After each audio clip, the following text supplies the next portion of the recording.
League. I kind of want to try also. So I have two versions of this deck. One with Fiddlebender, and then one playing basically Ingenious Smith over Fiddlebender. Hold on. Sorry. I've been obviously working on a lot of drafts. And we'll need to like fit a couple more cards into the list. Maybe just like play like with the first Unlicensed, and that's the 56 card here. But I wonder if this version is going to be better against creativity, where like you just you're not as fragile to interaction. You have 4 dispatches in the main deck, and then you get to play more Moonlights in the sideboard. Yeah, so I might try just play like one league of Fiddlebender, one league of this version too. That is the idea behind this list is like you don't have the Fiddlebender Crackdown package, you don't have the Fiddlebender value, but like this version, just every card is a 2. Oh no, sorry. Okay, it's not a huge deal, but when I was working on the other list, I forgot to take out one of the Marsh Flats. One of the fetch lands that were on the list before. I just wanted to play all planes because of all the Blood Moons going around.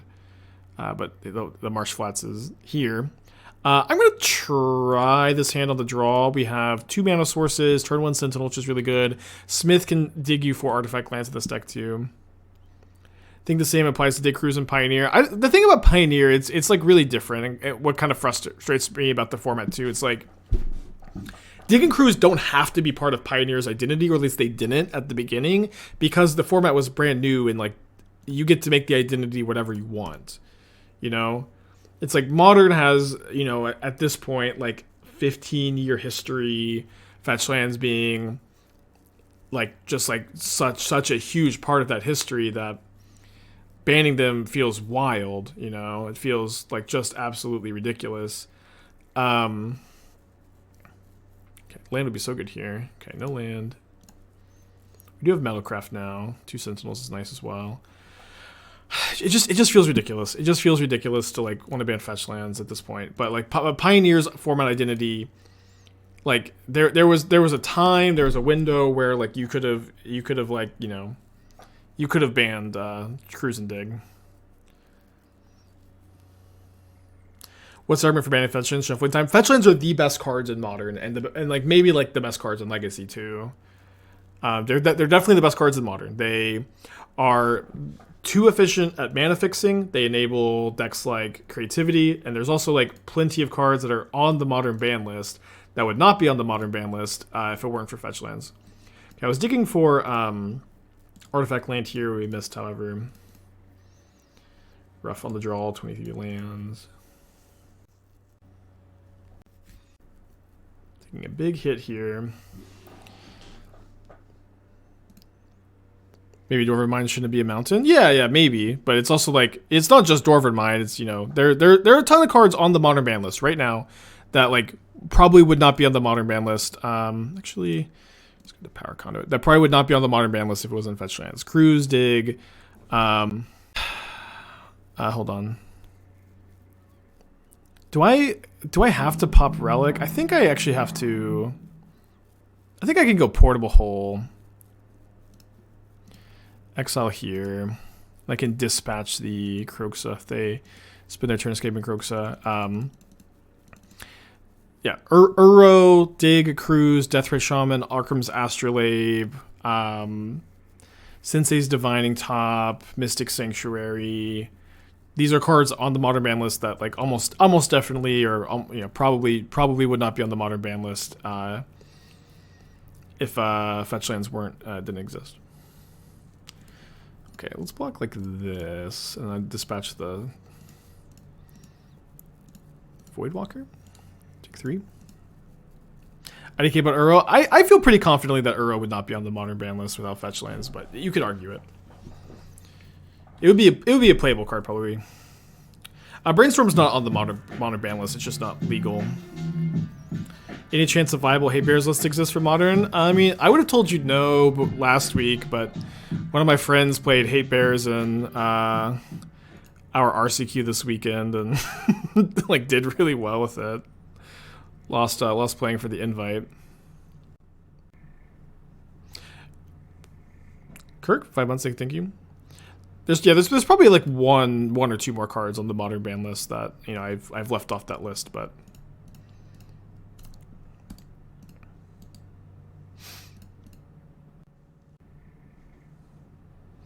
okay, bolt the Smith and pay for Sentinel. I'll probably trade Sentinel for Elemental token here. I'd rather have fetches and keep all those cards banned. Me too. I'm not saying fetch lands should be banned, but people were just asking why are fetch lands so broken. I'm trying to illustrate a point, you know. Like, you know, this is also like something that is kind of want a Smith. If I find an artifact land off Smith, it's so good. It's probably a bit greedy. It's a bit greedy. I'm gonna do it anyways. But this is something that probably doesn't get talked about enough. It's just like, to some extent, like broken cards have to exist for Magic. Like things have to be polarizing, and things have to be interesting, and things have to be like. I think it's good for Magic players to be hot and cold, rather than things being flat and boring. I really enjoy like this is when players go this card is busted. What was Wizards thinking? Like to some extent, I think that kind of dialogue is good. It's exciting, you know. People have opinions. And this is not an idea that's not an opinion I had for a really long time. But like just like listening to people who are like way better at game design than me, specifically LSV is someone who's like, he's really who changed my opinion on this. I've just become like I think the balance in Magic and games in general is overrated. It is just not the most important thing. It's important. You obviously have to have some degree of balance, but it is not the only thing that matters. Okay, I should be able to attack with this, and then maybe have lethal with Nettlecyst equipped next turn. I think Fires of Victory makes a big difference for Team of Wreck. Fires of Victory I don't think is a playable modern card.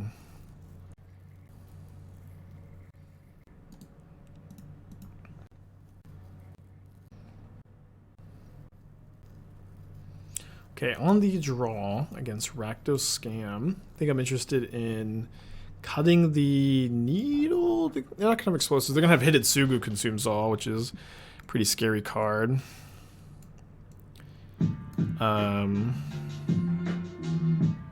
For Delta Victor, 18 months, thank you. My sub can officially get a pack of SIGs. Hell yeah. Pretty scared of Blood Moon too. I guess I'm mostly happy I won game one. Let's click submit. I'm so intrigued by this Hate Bears list. It was honestly, I looked at it, I thought it looked terrible, but I talk about this all the time. I don't understand Death and Taxes and Merfolk, how they win, how you're just gonna play a freaking 2-mana 2/2 every turn until your opponent's dead. Like, this is just not gameplay I understand and have ever been comfortable with and have ever found success with when I've tried to play these decks in the past either. Merfolk at least has counter spells, I get that, but my friend is just like, I'm going to play Esper Sentinel and Ranger Captain and Hex Drinker, and I can Ranger Captain 4 Hex Drinker, and I can play Thalia, and he didn't play test the deck at all, and got there anyways. Sentinel, I guess. The Relic doesn't stop them from scamming me here. Yeah, there's a difference between powerful and broken. Exactly. Like things should be powerful, not broken. Things should be polarized, not broken.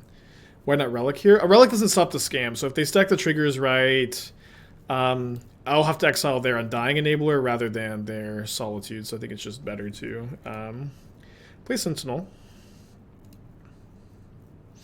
A hardcast Kaldra this game, mark my words. Ooh, can you guys hear the rain? Alright, I'm not going to play both Relics and play into Hitotsugu Consumes All too much, although there's a good chance I'll pop this Relic end of turn. Oh, man, it's coming down hard.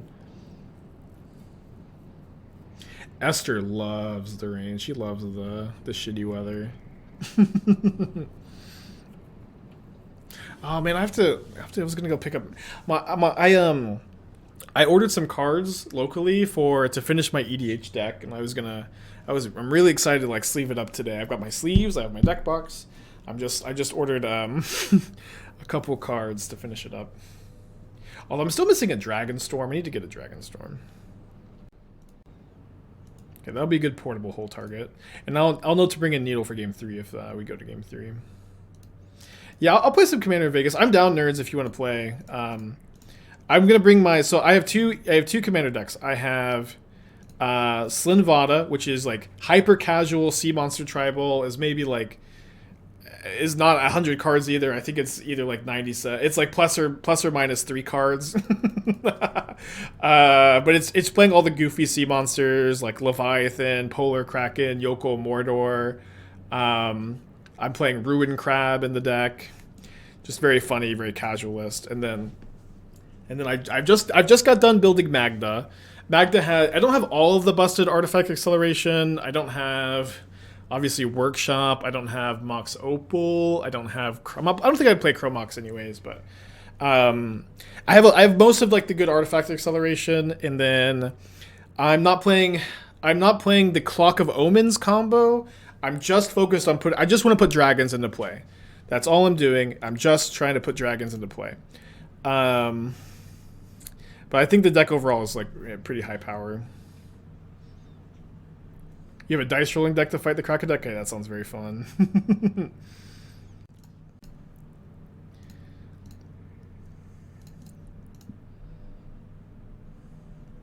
Like CEDH Magda? I don't know. CEDH is not something I believe in.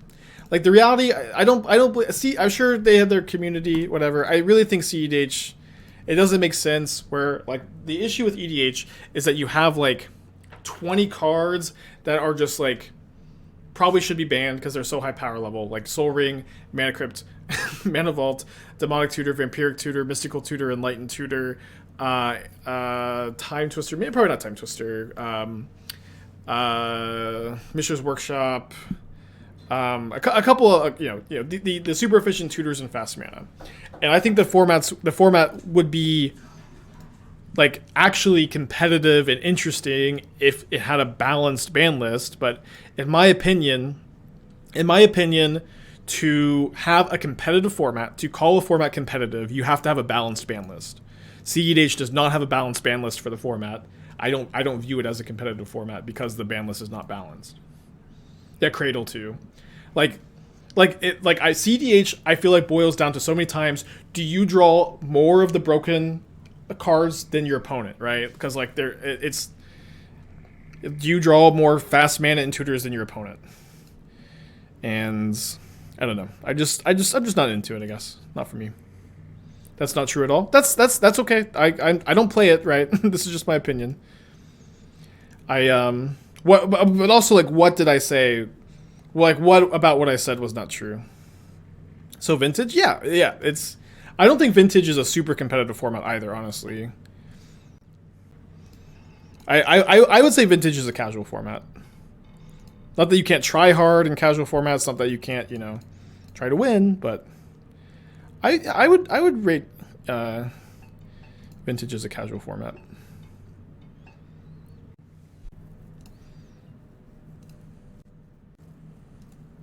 It's not just whoever draws the strongest cards. I would say that if you draw 3 pieces of fast mana and tutors and your opponent draws 1, you are at an insane advantage. You're at like an unreal advantage.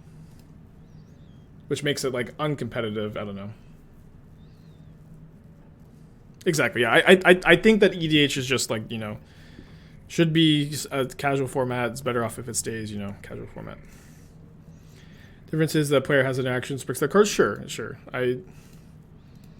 Listen, I'm not saying that you can't play interesting, fun games, but like as a competitive format, it's just not. I don't think it really meets my definition. But you also can't say anything about CEH without like making everybody so mad. Well, thank you for the 12 months. Check out Fringe Commander. No, but thank you for the 12 months.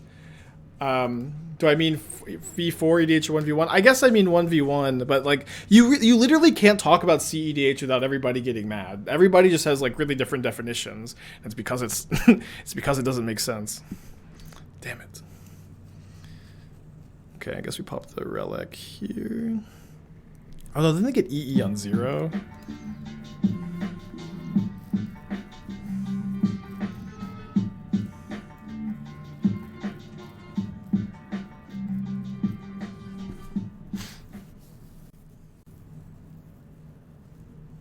So I guess I can bring back the portable hole with the restoration next turn. See, it's just fun. I'm sure it's fun. Like, there is nothing wrong with the format not being competitive. I don't know if that wasn't, like, clear. But there's nothing wrong with the format not being competitive.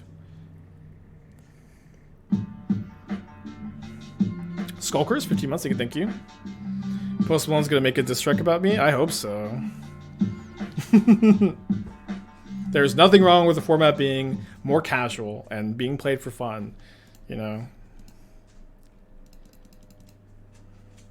Oh yeah, they do get the exile on chapter 2. Yikes.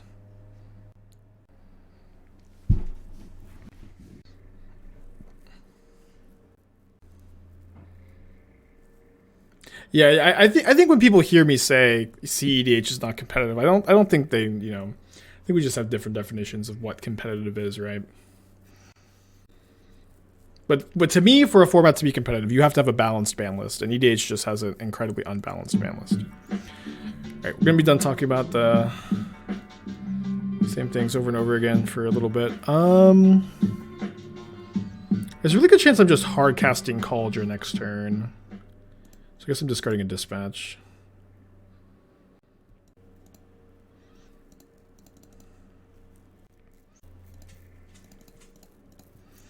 EDH is more fun when everyone plays to win. Yeah, this is what I'm saying. When people are hearing me say EDH is not a competitive format, and they're hearing me say people not playing to win. You can play to win in a casual format. You can try hard in a casual format. You know what I mean? We just have very different definitions. We just have different definitions. Like, you can try to win in a casual format. You can maximize the power level in a casual format. But like when I'm talking about tournament Magic, I'm talking about, or you know, competitive Magic, I'm talking about something that is like going to be a format you can play in tournaments. You know. Yeah, like. Yeah, I think that's the disconnect.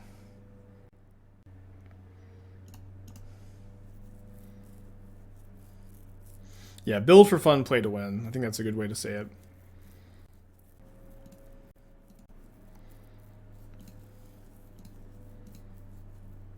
CDH is fun until someone brings a stack.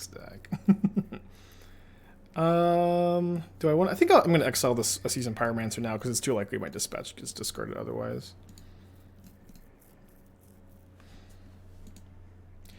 Are you saying?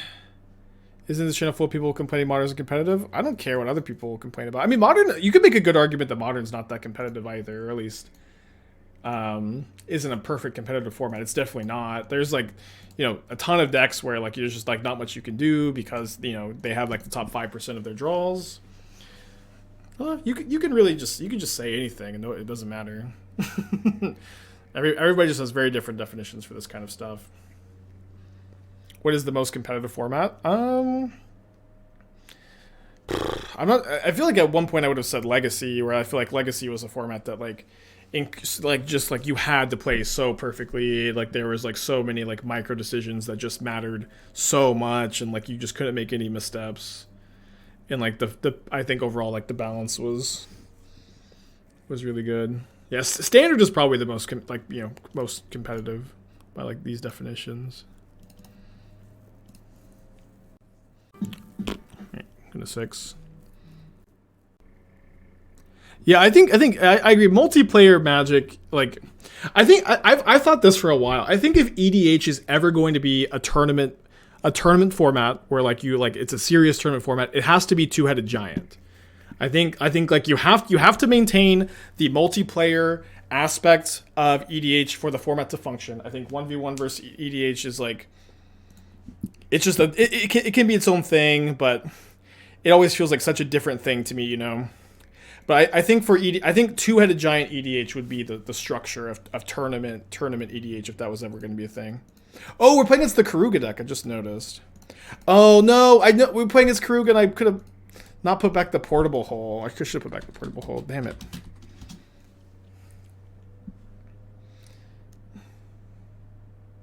Yeah, 2v2. 2v2, I agree. Ever played Hardened Scales? Yeah, we played Scales. We did it on stream some too when there was a set that some new cards got printed for it. It's a good deck. I like it a lot. 4-player free-for-all encourages match fixing at high levels. Yeah, exactly. Exactly. There's going to be collusion. Like, you know, you're going to have people on a team. They're like, you know, they're going to team up against someone. And it's just going to be, yeah, not that good. Okay, so I think I like getting Kaldra this turn. Love the idea of two-headed giant CDH. Yeah, I think that would be something that would be pretty interesting.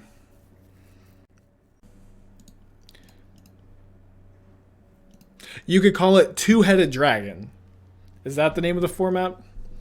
Two-headed dragon Highlander. 2HDH. 2HDH.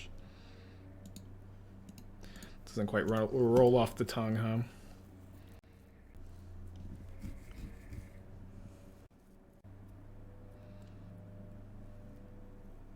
They have the... There's an enchantment that they can discard to keep this around. The Touch of the Spirit Realm. Karuga into the hand.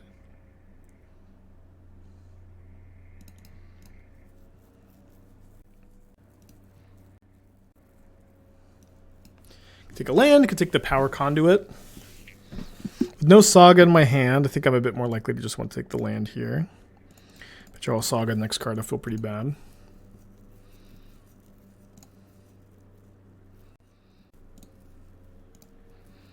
Thoughts on Canadian Highlander?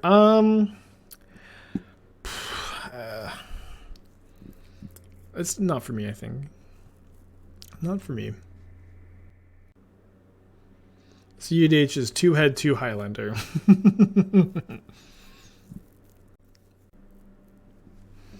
Yeah, I'll just, you know, say all the things I'm not that informed on.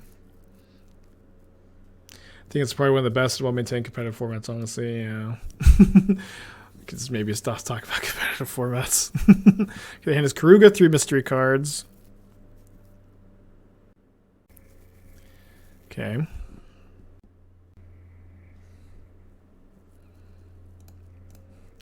Guess I will get my own commander here.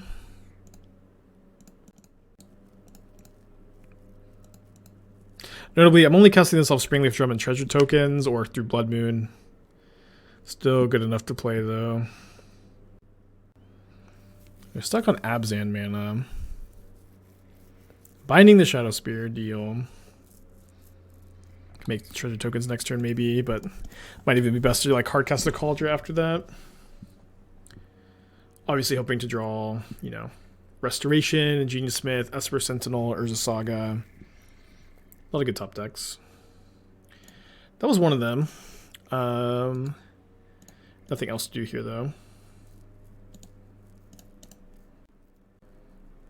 Is Oathbreaker? I played the one with the signature spell. I played one where you get a planeswalker as your commander, and then you get a signature spell that you can only cast when you have your planeswalker in play. And I played the 5-mana Tezzeret as my commander, and then my signature spell was Mana Severance. Mana Severance. So I would just like get Belcher with Tezzeret, and then I would Mana Severance to get rid of all of my lands in the deck and Belcher people. Does this game show the inherent brokenness of companions? I mean, yeah, companions are broken for sure. I don't know if this game necessarily does that, where like when people say companions are broken right now, it really feels like they mean to say Jegantha is broken.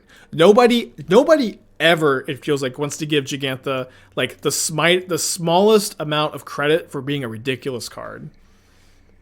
Wait, did they play Fire Ice? That's actually really good.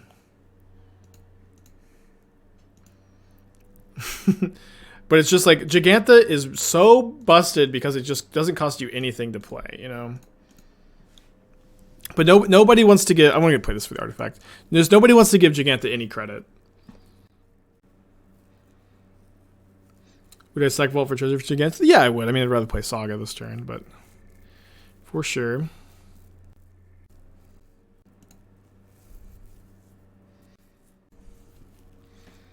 Yeah, Karuga draw 4. Karuga looking pretty good. Is this the companion that was broken we're talking about? Maybe this Karuga deck is good. I don't know. Definitely doesn't exist without Leyline Binding.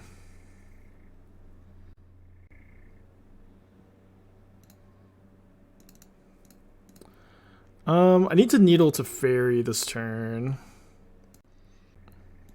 Would love to play the Restoration. I'd still play it. No, it's probably just better to wait. Play it next turn as make just more tokens. Do they run Scion? I don't think they run Scion. Maybe they should though. Yeah, Karuga means no. Yeah, do no expressive iteration, no prismatic ending, no lightning bolt, no counterspell, no dress down. Karuga seems like a worse payoff than Cascade Spell. I mean, it was, 5-4 draw 4 here for no cards in their hand. That's pretty good. A huge chunk of the reason why Omnath was busted was that you had that mana sink that was a card advantage always available to you. And so the theory of just getting that with Karuga too is pretty interesting. Yeah, no Ren in 6 is really tough.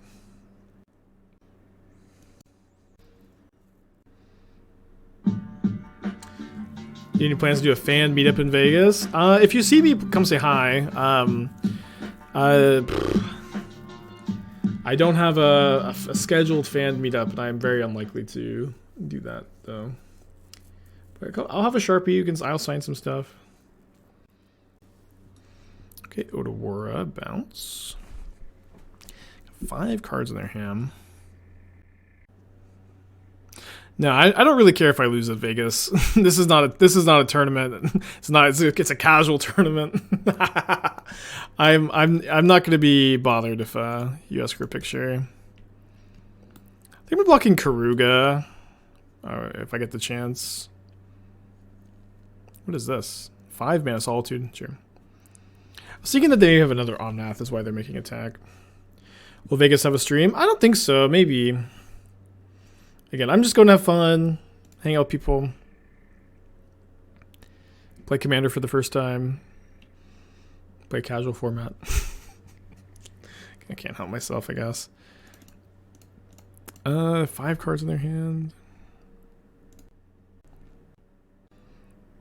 Oh yeah, they bindinged my Shadowspear. Forgot. Maybe Springleaf Drum is better. Kind of thinking that I want the cantrip though. Cantrip after the restoration trigger happens though. I am still planning on doing LCQs in Atlanta. No, I don't know what I'd play.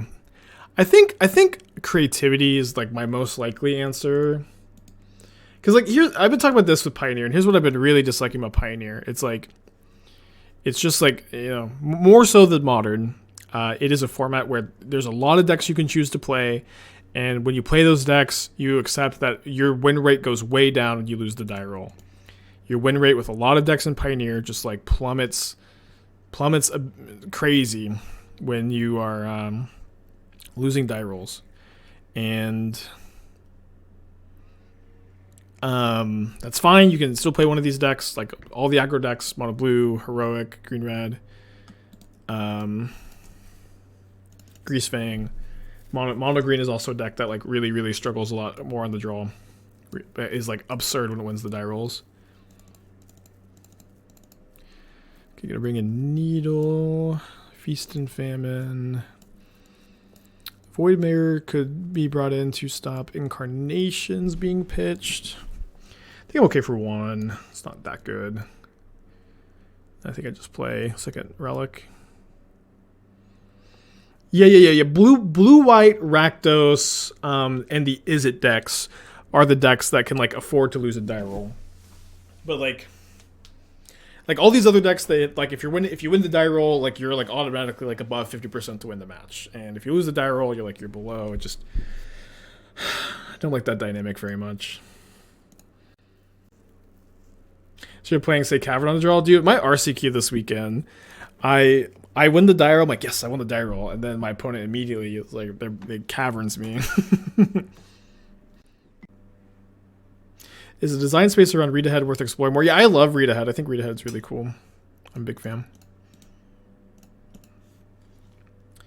Can those decks really afford to lose die roll if winning it gives their opponent that big of advantage? Can those decks really afford to lose the die roll if winning it gives their opponent that big of advantage? Yes. Yes, like, obviously, like, you still want to win it, but just, like, you know, playing Thoughtseize, Fatal Push, lots of, like, card advantage, 1-mana answers. Like, this is how you mitigate the downside of losing the die roll. I played blue-white in my RCQ. It went really poorly. My round one opponent was Scales. They went Gemstone Caverns. They had 3 Urza Sagas. Game 1, and then game 2, I chaliced on the play, and then they had 4 Urza Sagas, and I just like didn't draw a dress down in time. It was tough, despite having 3 dress downs in the list.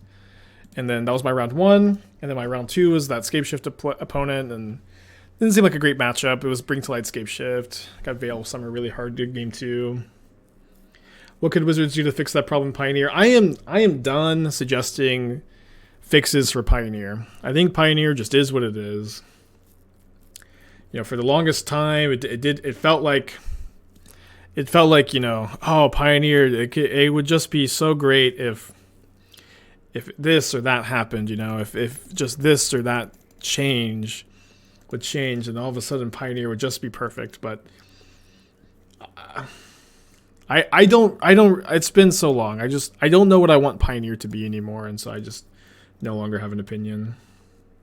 Pioneer's fun. Yeah, Pioneer's, I do enjoy playing Pioneer in small doses, but I find the gameplay to be more repetitive than Modern, which is fine, but, you know, it just means I can't play it as much as Modern, which is, I play Modern, you know, more than any person should reasonably be able to expect to play any game. That's fine. The play draw discrepancy is something I wish they'd fix, like the London Mall. I mean, it's different for different formats. Like, honestly, like Modern has like a much smaller play draw discrepancy than most formats, and that it's because of the 0-mana interaction. Like, makes play draw much less of a problem. Okay, so imagine they're going to Binding the Sentinel. So I think what I'm going to do is put a +1 counter on the Sentinel, peeling from the Saga. The Saga still has the ability to make a construct. It doesn't have to have 2 counters on it to make a construct. It gains the ability to make a construct after Chapter 2 goes on. So this is going to make them spend 2 on the Sentinel. So if they're planning on double binding, I guess they could just binding in response, but... Okay, they give us the card. That's fine. What if the player on the draw started with a treasure token? That would be broken, I think. It's too good. I think maybe giving the player on the draw a scry... just like always giving them a scry is interesting. Yeah, you would just always take the draw. The draw becomes better than the play at that point.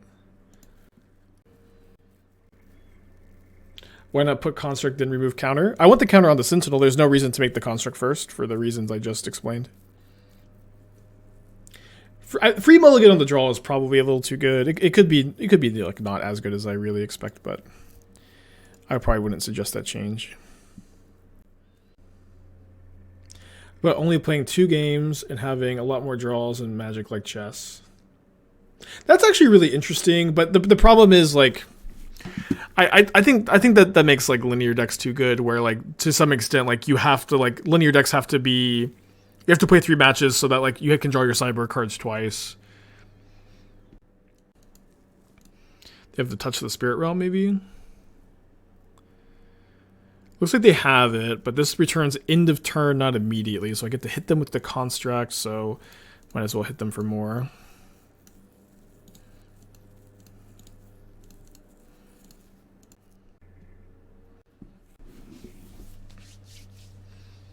A card hand for opponent, but neither player draw. I think that's interesting. The opponent of the draw has better mulligan decisions because they start with 8 cards, but they don't draw on turn 1. I think that's that might be a good fix. It would make Miracles a lot better. It'd make like Thunderous Wrath a lot better to not have to draw on turn 1. Okay, maybe not a lot better. Somewhat better, marginally better. Okay. They only have 3 cards in their hand. I'm not really worried about any more pitch elementals. I'll just play Stoneforge Mystic. Grab Kaldra. Or maybe grab for Feast and Famine. Let's grab Feast and Famine. Get that. Make sure they can't Karuga me. Does it really need to fix? Variance is part of the game. I think that some parts of variance in Magic are things that I like. Like I think that the fact that you draw new cards every time, and that I think that variance is an important part of Magic and to keep you focused and engaged and keep games interesting for sure.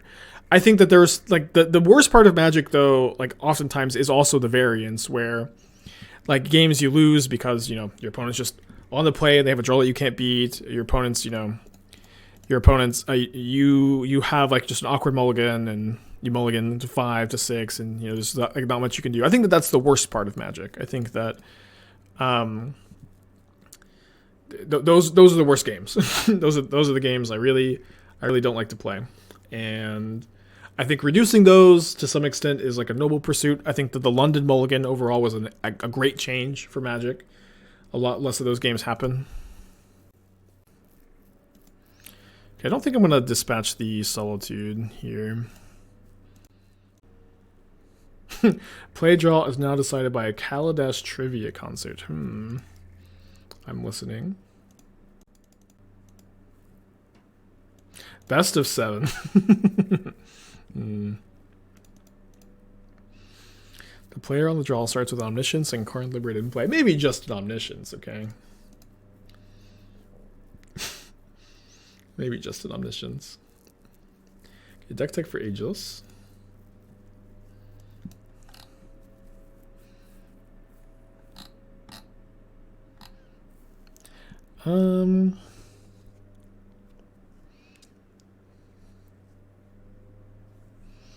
This looks fine. I'd be pretty interested in playing like at least the first Din over the 4th Blackleaf Cliffs, but maybe with 4 Voidwalkers.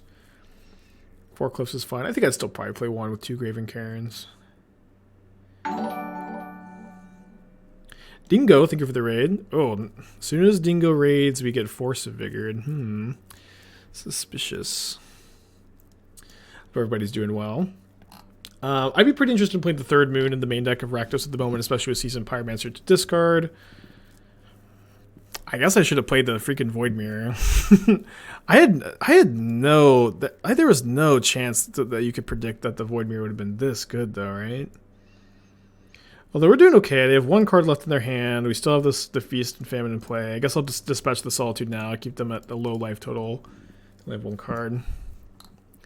Yeah, I'd be interested in going like down 1 Liliana plus 1 Blood Moon. I'm worried to play 3 trucks though with all these Blood Moons, so I think maybe the 4th basic swamp would go a long way. You can maybe cut the 4th cliffs for that. Yeah, maybe go down 2 cliffs, play 4th swamp, 4th catacombs if you want to play 3 Turuks in the main, which is a lot of Turuks to play. I guess I'm just gonna put Nettlecyst into play again. I have 2 lethal attackers because I can put the Feast and Famine on the Stoneforge. If I had 1 more mana, I could have won with Lightning Greaves. 3 Crooks seems like yeah, you could cut a Crooks up, but I think 3 is fine. I like the Necromancers a lot. I think they're good. I like the Surgicals. That's Dingo tech. I like the Surgicals. I don't think I like the Furies so much, but they're fine. I would want to play, I think Hidetsugu consumes all over Fury. Hidetsugu has been impressing me so much, but I mean, it's also true, of course. As soon as the Dispatch gets cast, Omnath enters the stack. It is true, like, while I've been really impressed by Hidetsugu, I've also, like, been playing, like, nothing but decks that Hidetsugu is nuts against. Okay, I can't bring down the standing desk because Athena's laying down on the floor and she hates when I move the standing desk. But hi, Athena. You haven't been on the stream in forever. I'll pet her, but can't really put the webcam on.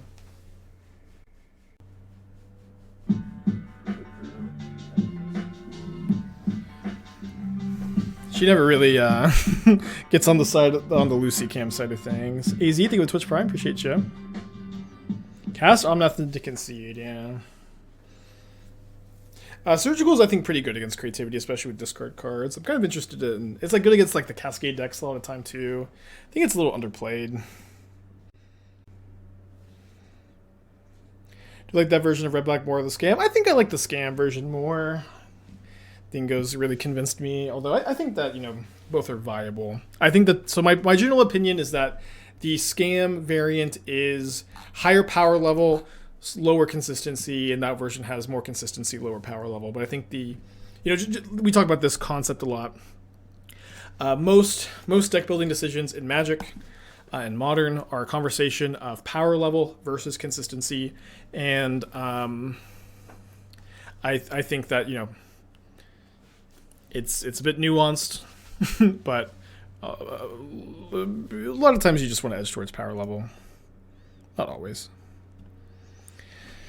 I think I want to play Plains this turn so I can Restoration next turn. Notably, my opponent doesn't have they don't have Leyline Binding mana up, so I kind of like tutoring up Kaldra to like just make my opponent kill the Stoneforge Mystic this turn, or presumably make them kill it this turn, and then I get to go Saga plus Restoration, which feels really good. And if they use a removal spell in the Stoneforge Mystic, I can use Restoration to get back Stoneforge Mystic next turn. What do you think of the new Urza, Modern Playable? Okay, so I have this deck that I think is, the more I think about it, the worse I think it is. It's a brew I've been working around with the new Urza, Maria. I think this deck is awful. People really want me to play it on stream. I think remembering why I like to wait on or why I like to do my playtesting off stream so I can not get debated into losing my mind with a deck like this on stream. I might force both my Sagas here. That'd be pretty bad.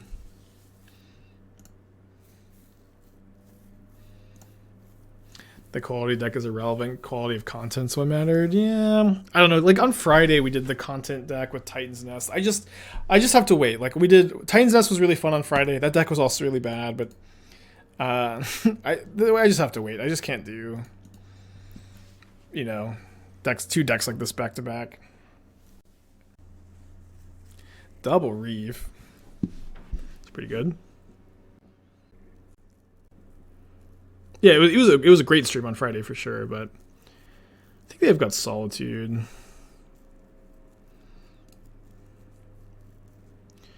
What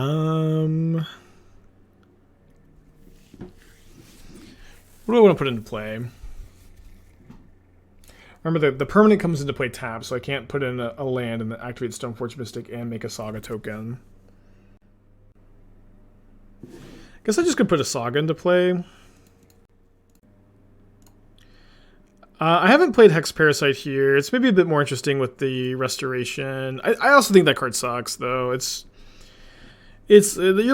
worse than Power Conduit because you have to pay life and mana every turn, but it is also just like one of like the lower card quality cards you can play. Do I want to? I think I would trade a Stoneforge Mystic for a Risen Reef. These Reefs are just like so nasty here.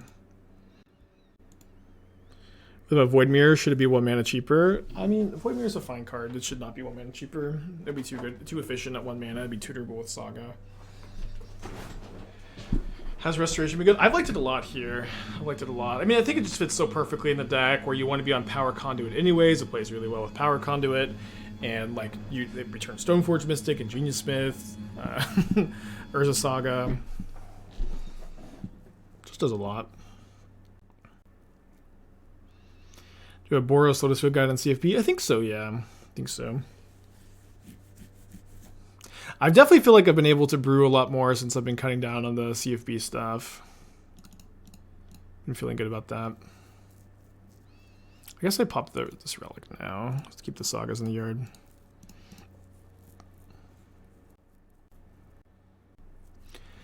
If I attended a one-day modern event, 6-7 rounds, top 8, how much would I prefer the buy-in to be, assuming proportional to payout? I'm like kind of the wrong person to ask. Where I just want to play. You know, I'm not really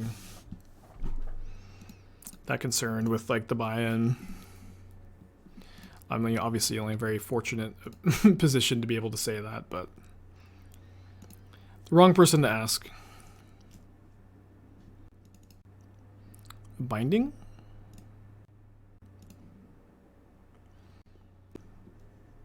$200. I mean, like if it's a $200 entry, but the payout is like insane, like I'm down, you know. Is Orvar still good technology, or has it been worse? It's worse now that it's like more common, but it's still good, I think. But like for the most part, you only want to play it, I think, in decks that let's get Feast and Famine. I think you only want to play Orvar in decks that aren't playing blue or white mana, and maybe also like if you're playing discard, maybe you want Surgical. So it'd be decks like Red Green Breach, Red Green Breach, exactly.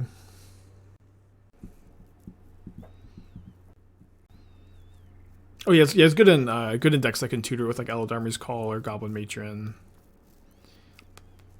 Have so many cards in play and 2 Risen Reefs, or cards in hand rather. So play Sentinel first. I would love to hit them with this Feast and Famine.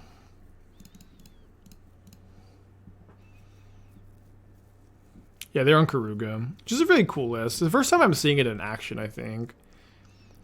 Obviously, like, you know, we're playing a mid-range deck, and so it's gonna... This is definitely the kind of matchup the Karuga deck wants to see, you know.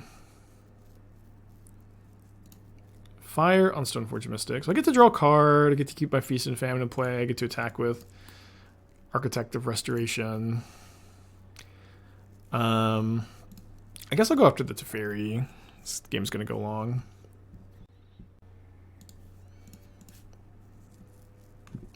We're also up 13 minutes for like the second time today.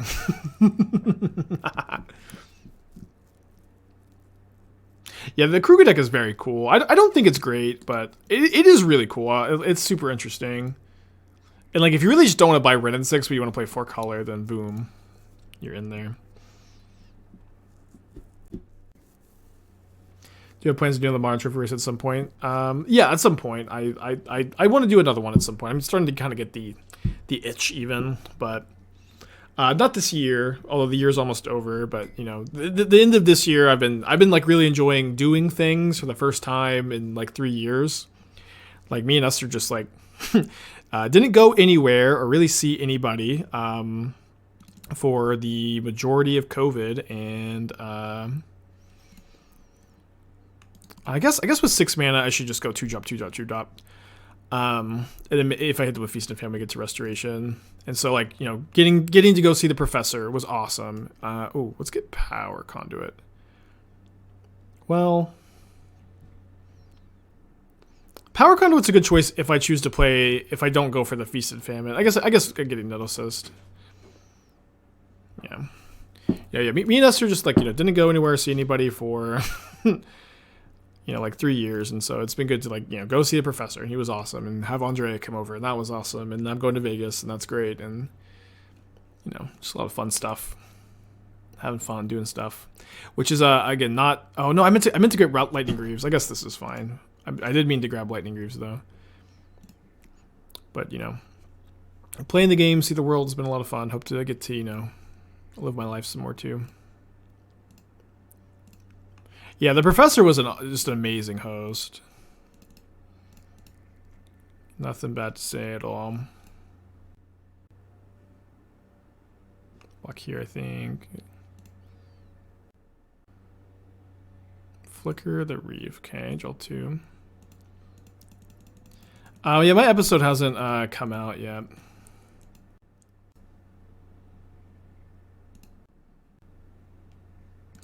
It'll be out soon, probably. How's Portland? Portland was, the food was really good. It was cool to be in a place that's not just like flat and hillless, and you know, there's a port, there's a land. It was a very cool place to visit. I will also say that I've never been to a city with like as a parent of a drug problem. Like, you know, I wasn't there for very long. But like in like my like 10, 15 minutes walking downtown, I saw so many people just like tweaking out of their mind. Just like it felt like every street corner we were on, somebody's, you know, going around like, you know, scratching on walls, like just losing it. It was very sad.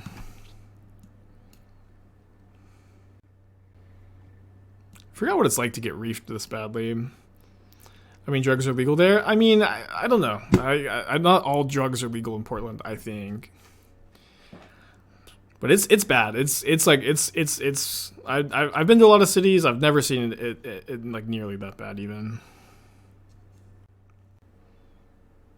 I mean, I've been to lots of downtowns, but like, you know, and maybe it's just like post-COVID. I don't know if like this is just like what post-COVID, like, you know, America is like, but it is very sad to see.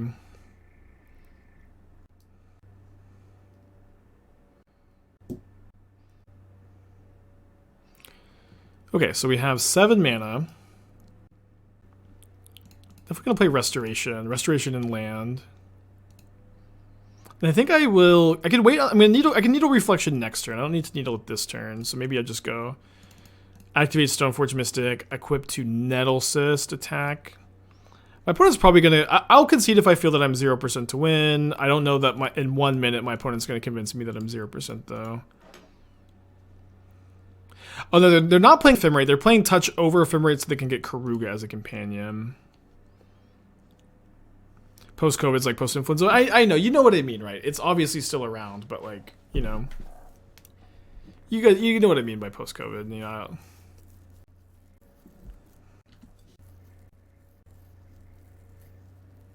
So binding, draw a card.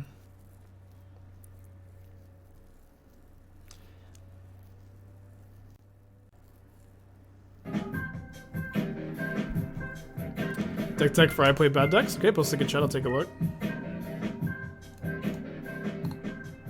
Okay, 2-0 with this version. Although we very likely lose that game if it goes to its full fruition. Shawnee, 10 months? Oh, you don't need to play Seder Wayfinder, I think. I could be wrong about that, I guess, but for the most part, this hand's great. I don't think that Seder Wayfinders are, you know, something that you need. Okay, I kind of hope this is creativity. I also kind of don't because I'm maybe somewhat sick of playing against it, but I'm interested to get to test, like, you know, this version against it, where like you're a lot more resilient to the removal and you have 4 dispatches main. Maybe it's not that big a difference. I like Grist a lot. I think Grist is a good direction to go in. I think that if I was going to be playing Seance, however, I'd be super likely to just be Esper, to play 4 Muldrifter, 4 Grief, 4 Solitude, 4 Ephemerate, and then play like Seance as like this payoff for like the Esper. Oh, okay, not creativity. Play Seance kind of like as my big payoff, if that makes sense. I think I want to get the Power Conduit down. Will I play Domain Zoo? Maybe. I'm kind of thinking about lists. I think it's an interesting deck to build. Obviously, your 5 colors, you have all the room in the world. Archon of Cruelty. Yeah, so I think if you play Seance, like, obviously you could play Archon and you could play the reanimation package, but I think for the most part, like, you need Seance to be like the top of your curve, and so you play like Wall of Omens, maybe Soul Herder, maybe not Soul Herder. But yeah, I probably not the, like, Seance is your like big payoff, not the Archon plan. Otherwise, just beyond the Archon plan. Okay, so we'll remove a counter from the Saga and then put a counter on the Sentinel, and so now we get to draw a card if they don't have a 1 mana removal spell. Well, I guess we still get to draw a card anyways. Yeah, still get to draw a card anyways, although now our Sentinel is dead.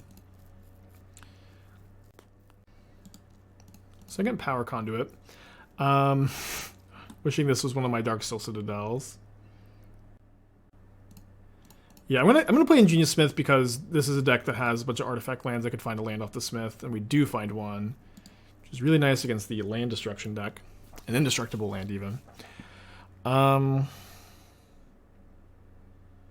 Yeah, so I mean, I think these are my general ideas on the direction I would go. I've had this thought for a while, and then I haven't sat down to build it myself. But Seance does not. You need to play 4 Muldrifter if you're playing Seance. So like in this deck, you would play Muldrifter over Soul Herder. If you want to play Siege Rhino because I play bad decks, you can do that.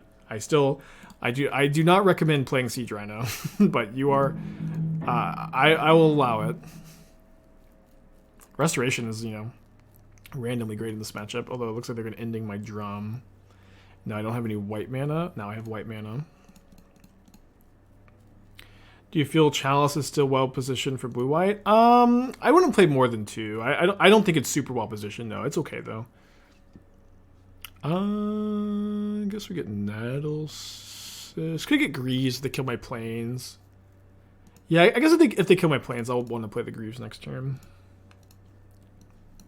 So, loose thoughts for I play bad decks. I like the Fulminators on the side. I basically always play those. You could maybe even main deck them. Oh, a Bone Shredder. Bone Shredder is another card I was considering for the deck. Not that it's great, but a card to consider.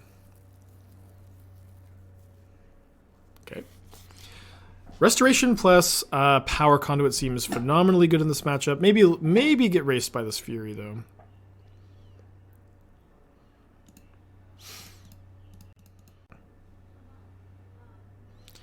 So next turn, I could discard Lightning Greaves to Restoration. Put Lightning Greaves into play. Play Stoneforge Mystic, equip Greaves, put Kaldra into play on defense. We'll see what my opponent does. Okay. That's best case scenario. That's fine also, so they need to draw Bolt. Or, I guess, land, Boom Bust or something.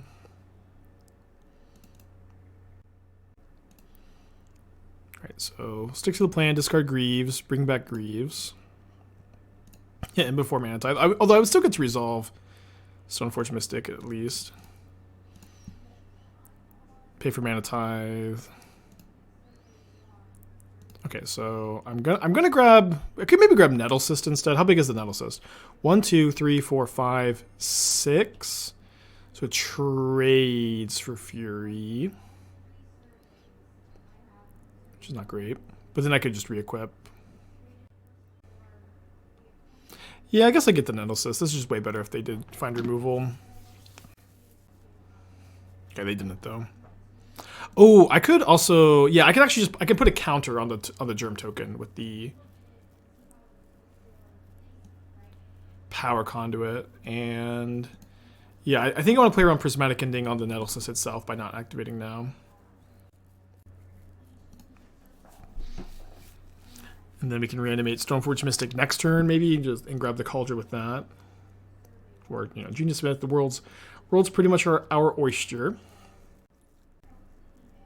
Couldn't you activate now and equip the Greaves on Nettlecyst? Yeah, but like I just said, I would rather not let them Prismatic Ending my Nettlecyst. I'd rather just... Yeah, the only thing I really get blown out by putting this in combat is Solitude, but in the case of Solitude, I would still get to gain 7 life. And they also play Pillage, which they could pillage my Nettlecyst if I do it main phase. Oh yeah, they could be on Binding. I guess they are playing. They probably are playing Binding if they have this, right? But Binding also hits the Nettlecyst itself, not the germ, so I think it's best to wait. Lost Athena.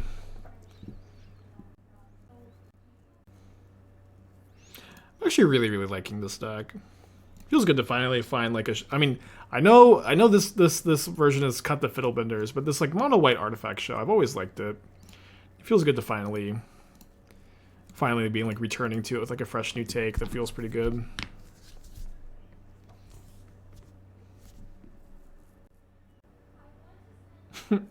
Athena? I haven't seen her.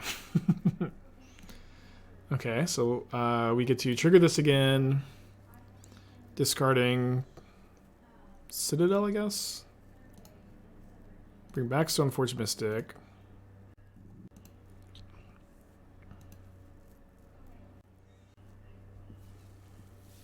Then I think I'm just going to put the counter here. Portable Hole the Nettlecyst. So the Sentinel. Got Nettlecyst on the brain. And then let's move the Lightning Greaves over to the Germ token so that they can't Prismatic Ending it.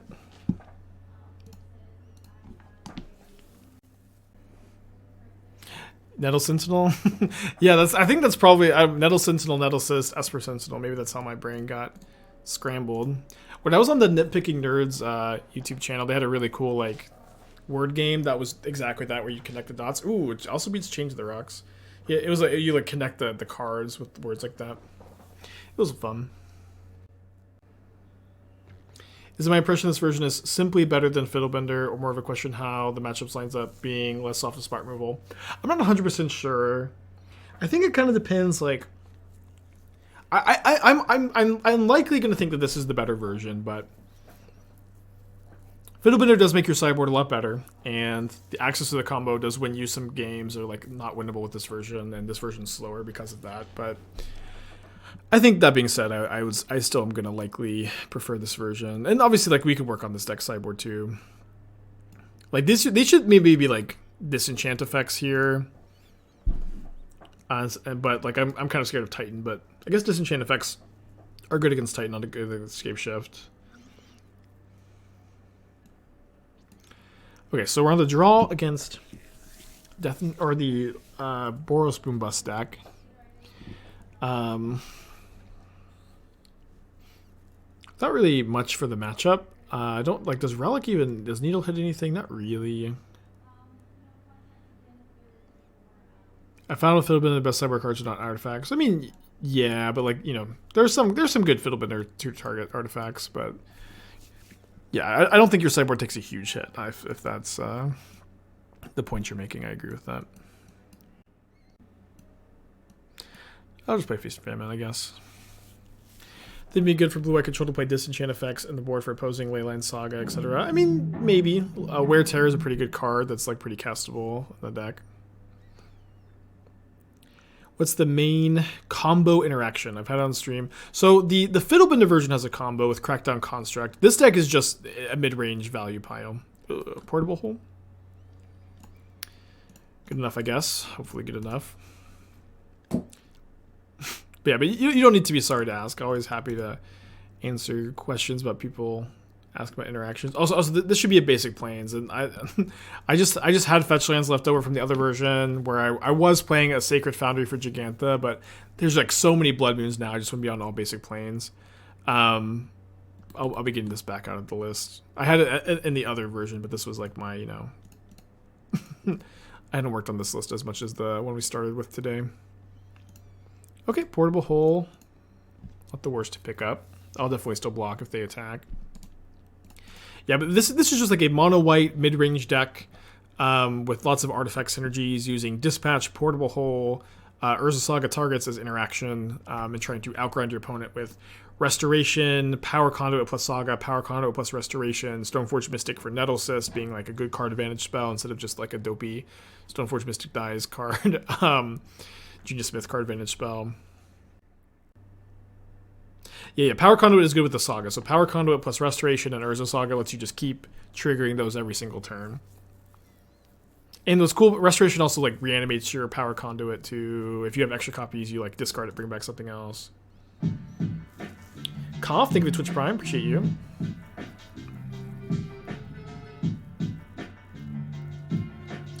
Richard, 77 cards main, traverse 4 color, plays 23rd. Awesome. Yeah, I do think you can play more than 60 in those kind of decks.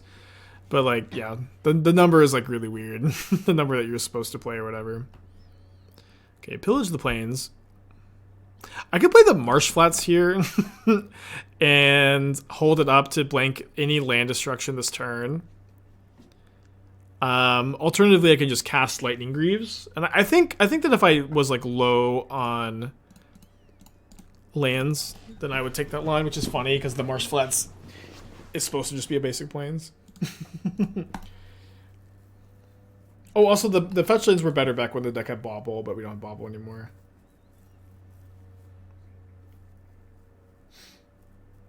Saga Soul Diviner win? Maybe in Pioneer, huh?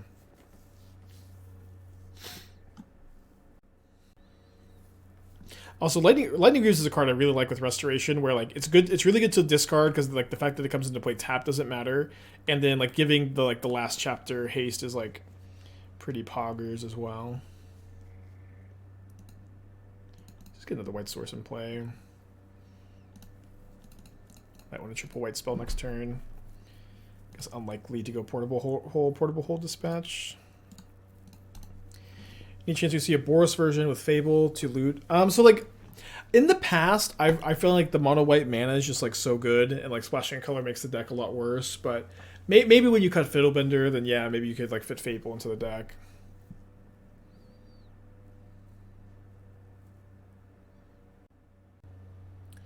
Is Jegantha just discard to Restoration? I mean, you get to cast that is like one of the main ideas, but you can cast it off Springleaf Drum or Treasure Tokens, or if they Blood Moon. Which, you know, unfortunately is just, like, enough. enough to play it.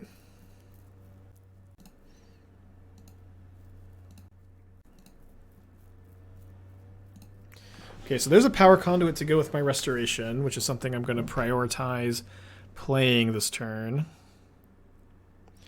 Notably, let me equip here, see if they do anything. Okay. Notably, I can just like let them draw a card with Esper Sentinel to keep Dispatch up for Ragavan, which I think is fine. Maybe not ideal, but fine. Oh, maybe I'm supposed to put a counter on the Smith first, though. Can we portable hole our conduit and hole our hole? You can't portable hole your own portable hole. It's only opponent's control. Sorry for rhyming. Yeah, you can play Snow Covered Basics and Plains instead, and maybe play Onto Nice if you feel like that's the card you need. But Dispatch usually gets the job done at an instant speed and permanently.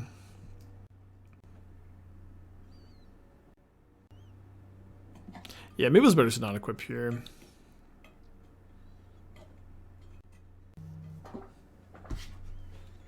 Wear Tear. Kill Restoration. Kill Lightning Greaves. Okay.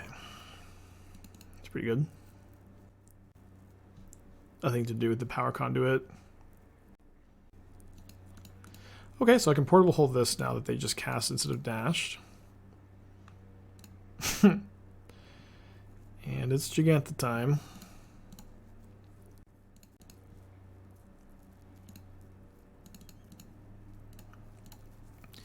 Although I guess I don't play the drum, so I can keep up the dispatch. Can't you take a counter for my creature? My creature has Shroud from the Lightning Greaves, so I can't target it with the Power Conduit. Yeah, I guess I could have just put a charge counter somewhere. Yeah, that's right. I could have put a charge counter here, and then I could have taken the charge counter off and put it somewhere else. Okay. Yeah, that's better. Ooh, Showdown. Cool. Hitting Spyro, Arid Mesa, Cascading Cataracts, Pillage. Did I find a way to squeeze Jegantha in the mono white list? I didn't find that's Jegantha just shows up. Nobody invites Jegantha to a deck. Nobody has ever been like, okay, that's not true, I have, but nobody's like, let's really like work to get Jegantha in here. Jegantha just freaking shows up uninvited all the time. Oh no, they have Power Conduit Showdown. No. Fuck.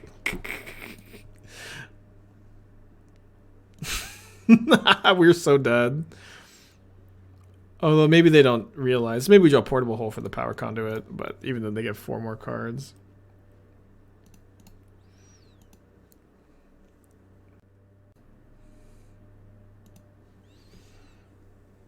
Maybe we just kill them with Kaldra, I don't know.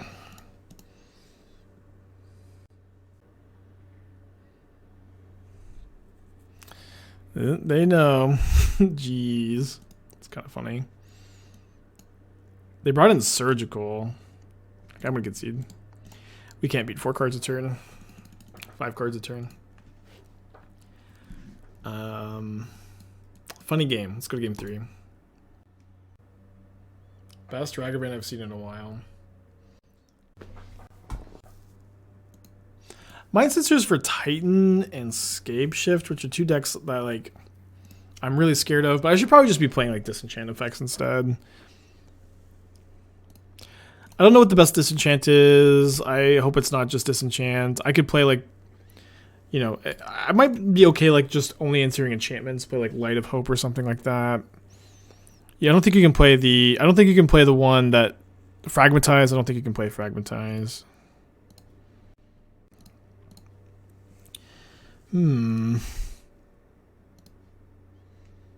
What to get? Just another Nettlecyst. So, are we blocking with Esper Sentinel or Stoneforge Mystic? I mean, I have the Kaldra in my hand. But the Sentinel is just, like, I think really important to have in play here. Heliod's Intervention? That card's maybe 2 mana intensive. Brave Revelation has green flashback too. What you gonna splash? Heliod's Intervention seems okay. You could also play Wear Tear and just play fetch lands and a Sacred Foundry. Destroy Evil. It also might be good to play like exile target black or red permanent. That might cover like a lot of bases too. More bases than Seal of Cleansing comes back with Restoration. Okay, that's cool. That's a cool synergy. I'm into it. We haven't seen a Mana Tithe yet. This Restoration seems like very good right now. I get to like recur Saga next turn. If they Mana Tithe this, I feel really bad, of course. Cool. I guess it might be maybe better to restore the Stoneforge Mystic though. We'll see. You're a Saga drum deck. You'll have the creature for mana. Hopefully, I mean, I only have 1 drum. You can play more drums though.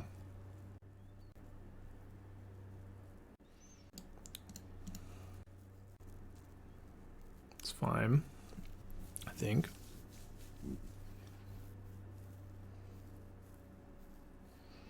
Okay, so I'm gonna go make a token, get a Springleaf Drum, get back Stoneforge Mystic. I really want to cast another Restoration, honestly. I think just holding up Dispatch is fine. Okay, so let's go. You discard one of the Nettlecyst, I suppose. Maybe discard the Kaldra. Is this, yeah, I've cut the Fiddlebenders. I've cut the Fiddlebenders. This is just a mono white artifact shell at this point. Despite having Fiddlebender still the Stream Decker name. And we played a version of this with Fiddlebender first, but I think this is the better of the 2 decks. Yeah, you can get back whatever you discard with the Restoration. This card's really good. I like this card a lot. Okay, yeah, we have 2 Nettlecyst. I'll discard one of them. Then bring back the Stoneforge Mystic, which feels pretty good. Maybe they're surgical. That'd be pretty bad. Why did I say anything? I'm also not gonna have Metalcraft for. I'm not gonna have Metalcraft for Dispatch.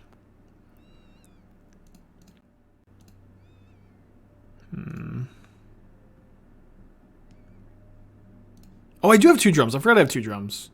Yeah, the other version doesn't have 2 drums. This one I did add a second. Not that I have Metalcraft yet. The Wear Tear, maybe. What's for lunch today? Probably having hungry for lunch. I have a lot to do this afternoon.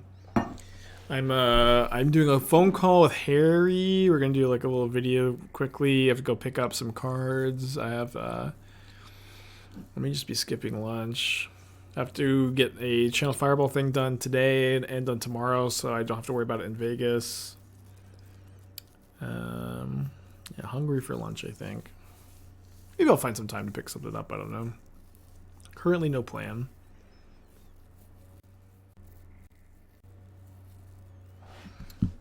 Nice to draw a land. I don't really want to give them cards off the Esper Sentinel, but if I miss, I'll you know, just have to cast the Restoration. Any chance you grab Protein Board? Yeah, I'll be okay. I'll be okay. Don't worry about it. I'll I'll be fine, chat. I'm a grown man.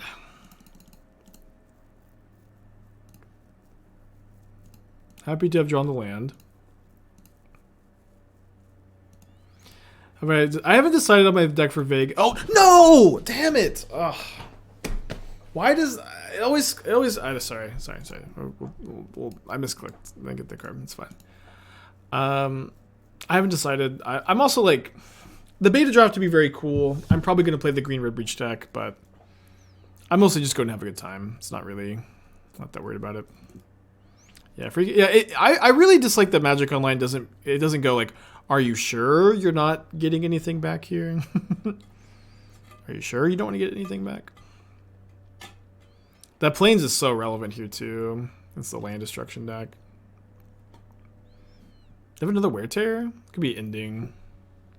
3 mana do nothing instead of 3 mana. Get a land, pay for Sentinel, cast Nettlecyst next turn.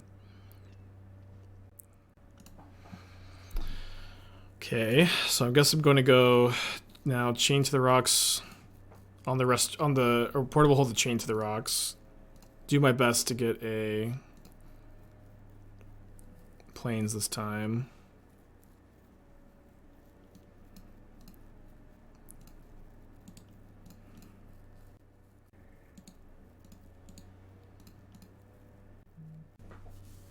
Yeah, but if I had to go to Vegas right now, I'd play the red-green breach deck, I think. I also have blue-white control sleeved up, you know. Maybe I play that.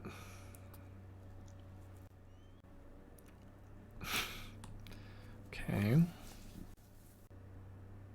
Their Ragavan hits have been really good. I guess their deck is like kind of soft to getting hit by Ragavan, because our cards are so good. One card left, though. They don't really have anything good to like get back with Chapter 2. Ooh, okay, so let's go. Discard Kaldra. Get back a Saga. Play Saga, cast Nettlecyst, hold up Dispatch. With the ability to pay for Sentinel. Saga doesn't flip. It exiles itself, then comes back.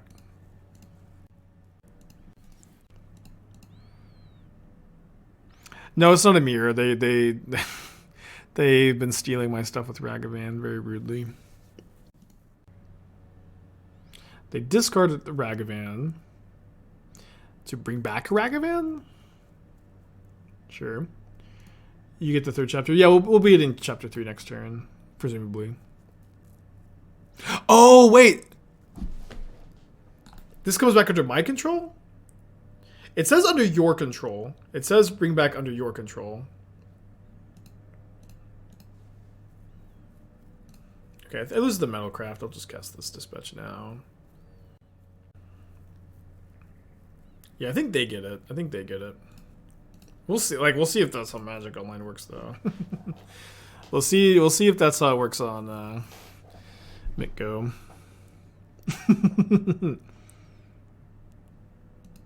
But I think that they are supposed to get it.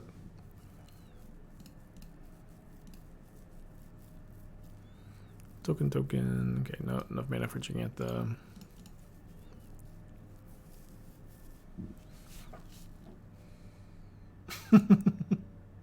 Okay. Good job. Good job, Magic Online. We were up like 14 or 15 minutes last round. We may be up 10 minutes this game. It's been a lot of that today. Showdown. They hit Leyline Binding, Wear Tear, Season Pyromancer, Arid Mesa. They might want to boom bust one of my lands here. They're going up to 10. Make 2 constructs, will be 4 4s, then 6 6s. Cast bust? They cast boom on one of my sagas.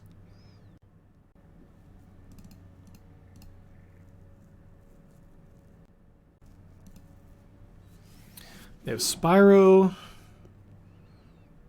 Plus binding, plus showdown, triggers too. Can't forget those. Be great if we could just win the game this turn. I don't know if we have quite enough.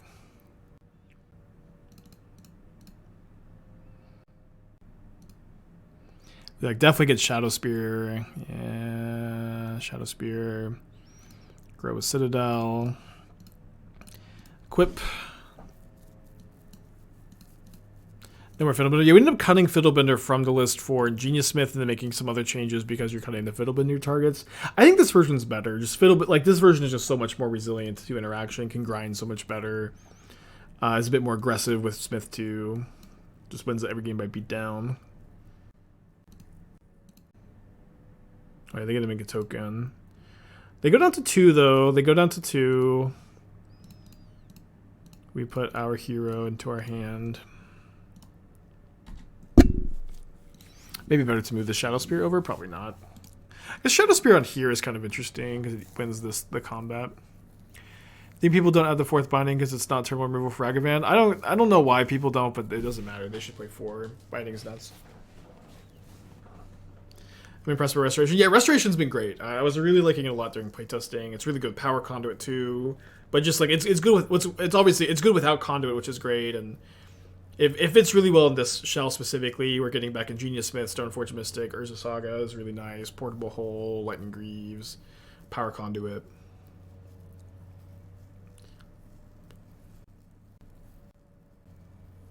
Red-green Breach over Team or Jessica version. I've been liking the red-green version the most. Obviously, like, the other versions are totally fine, too. All very good decks.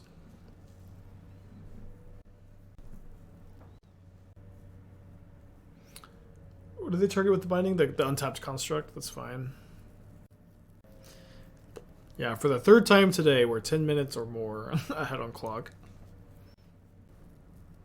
They get their attack. How do you fit a Red and 6? You can play a Crucible. They should have taken the Spear. I don't know. Maybe. I think so. What does that do? Not much.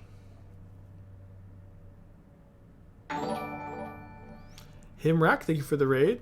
Welcome, welcome, everybody. In the middle of a very tense game. I think I should cast it to grow the construct, so I just get rid of a token.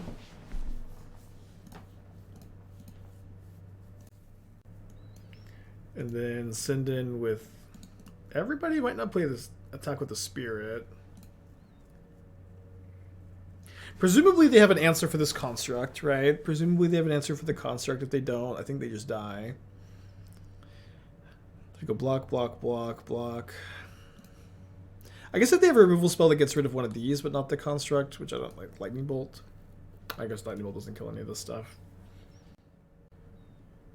Yeah, presumably they must have another binding, right? Or Wear Tear. If they do have another binding or Wear Tear, how bad of shape are we in? I guess pretty bad if we attack with this. Yeah, maybe we just attack with just the constructs. Hold the Spirit to cast Jegantha. We get another Spirit by attacking here, so we get to cast a Jegantha off of the new Spirit if we attack.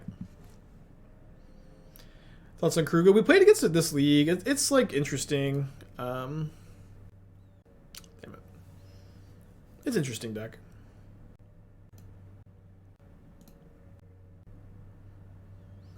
I think it's, you know, it's good against the mid-range decks. Kind of bad against, you know, other non-mid-range decks.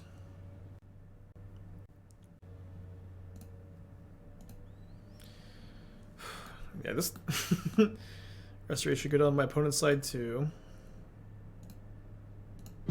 Weird game where both games 2 and 3 have been like very much defined by like the cards Ragavan has stolen. Inelegant, 20 months, thank you. How do you feel about Fable and Breach? I know Corey won a challenge recently. I think it's great. I think in the Gruul list it's very good because your curve is already kind of low, so like you can afford it. I think it's great. I think it's really good. It's probably what I'll play in Vegas, but not like 100% yet. Dude, pretty good draws for my opponent. Two new cards with the Showdown ability still active this turn. And then ending on... Oh, explosives on 1, which gets rid of both of my portable holes. Does kill their Ragavan, though. But then they get to change the rock something. Oh, also because of my Shadowspear.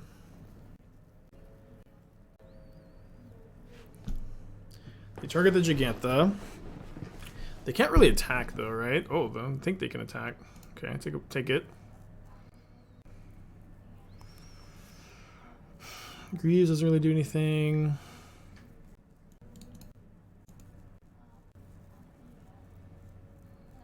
I was playing a red-white land destruction deck.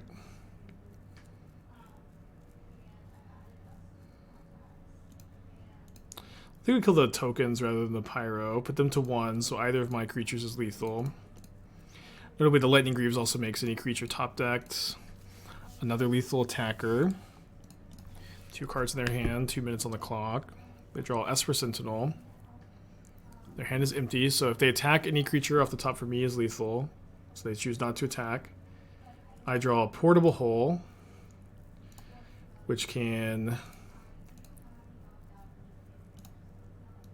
target the change the rocks, and then I have to do this before I equip, but I can go prevent the next 2 damage on Jegantha. Prevent the next 2 damage on Jegantha, move the Greaves over. But then they get I guess if I force the block this turn, they just double block, and then they kill Jegantha anyways, and then they get to Season Pyromancer. Yeah, I don't want them to get another blocker where just any creature off the top is lethal, so I'll just move the Greaves over here. I want to castle the Jegantha so badly, though.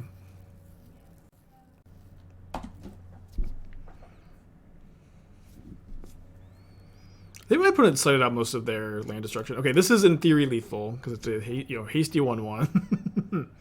Let's go. 3-0. 3-0. Yeah, this build seems a lot better than the Fiddlebender one. We went 2-3 with the Fiddlebender one. Let's mulligan this, though. Keep this one.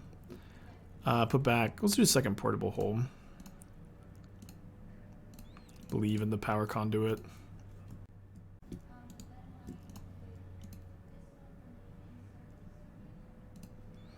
Okay, good job believing in the Power Conduit. Let's try to resolve it. Did you remove the Marsh Flats? Yeah, this is still the same league. I removed it in my file, but this is the only league we've done with this version. It's just been like 2 hours for 3 matches or something like that. Polluted Delta, Blood Crypt.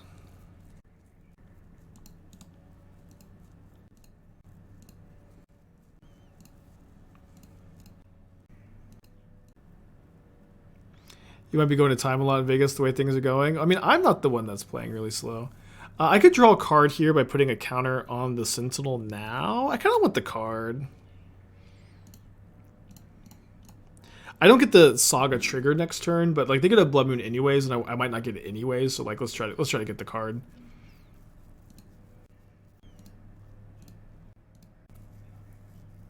Yeah, you can use Power Conduit to loop Saga Chapter 3, which is like the whole idea of the deck, honestly.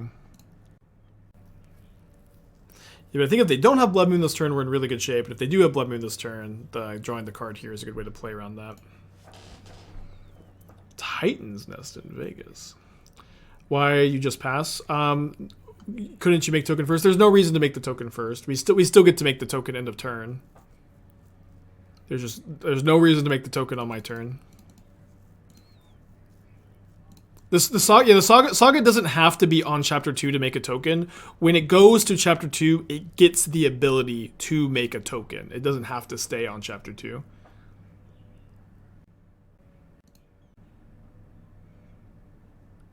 I think I might just cast the Portable Hole, because, like, will they ever play into it? Maybe I guess Voidwalker is scary enough.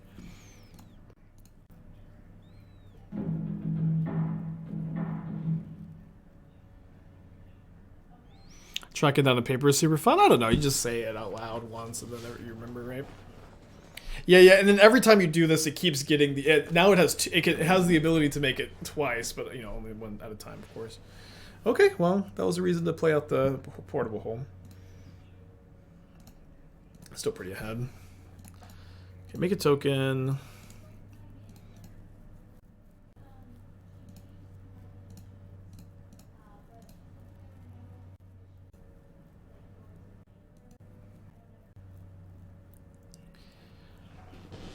I don't know what we get here, though. I guess you get Relic to stop scam from happening. And then... better to cast the Nettlecyst than to make a construct, because this is bigger because of the sagas. I don't want it to get discarded anyways. Spear. I mean, if we can't equip Spear this turn, because I would much rather make a construct. Isn't Lantern better than main because you don't want to exile your yards like the second chapter? I'm not 100% sure. I think that idea could be correct. It could also not be correct.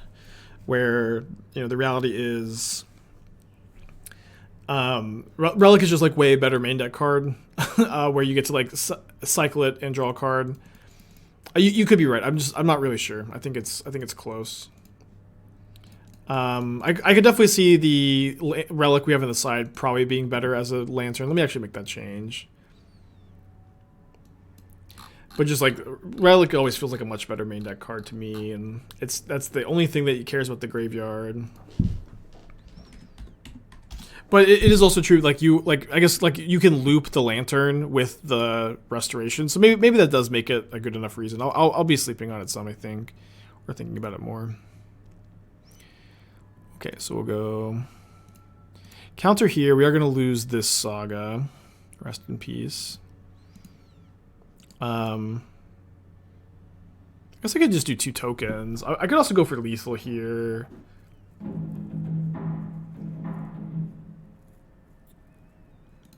I think I'll just go for 2 tokens. Or is this lethal anyways? Yeah, no, this is lethal anyways. I just did 5, sorry. I think I was, for whatever reason I thought that like I had to hit with both constructs or trample, but nope. Have I considered Sarah Paragon? I think Sarah Paragon like largely sucks. I think that card is like pretty bad, but you could play 1, I guess. I wouldn't play any more than 1. It would be over like Power Conduit 4 probably. I did get Engineered Explosived, so maybe I do want to keep in a Needle. Yeah, you could play a Hex Parasite. I think Hex Parasite's... I don't know. The problem is, like, when you get Hex Parasite off Saga, your Saga's already dead. So, like, you have to have 2 Sagas or something else in play. It's like... I think it's, like, generally worse than Power Conduit. Is there a reason why you play Third Mirror over First Chalice? Jegantha is the main reason. Jegantha is, like, quietly, like, actually, like, a really relevant card against Rhinos and... I've actually been liking Void Mirror more than Chalice anyways, though, where like Void Mirror stopping Force of Vigor and stopping Grief, Force of Negation is actually like a really relevant thing. Like stopping Force of Vigor pitch too is and the Cascade matchups is like really nice. Would I still do this as my career if I stopped enjoying MTG? I mean, I can't really imagine not enjoying Magic in some form. I think not enjoying Modern is like a somewhat likely thing at some point, but to entertain the question, I don't know. It depends on how what my financial situation is like, but I've got other interests.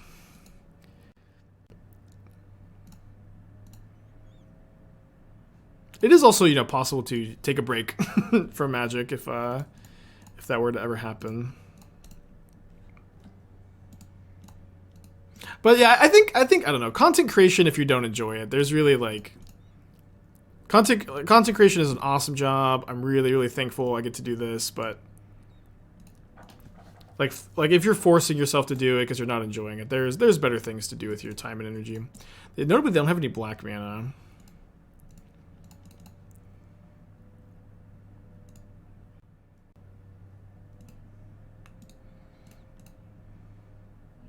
Have I thought about switching to Artifact? Not yet. It's not time. Okay, so let's... I think just discard Saga, bring back Esper Sentinel. Then we can put a counter on the Sentinel.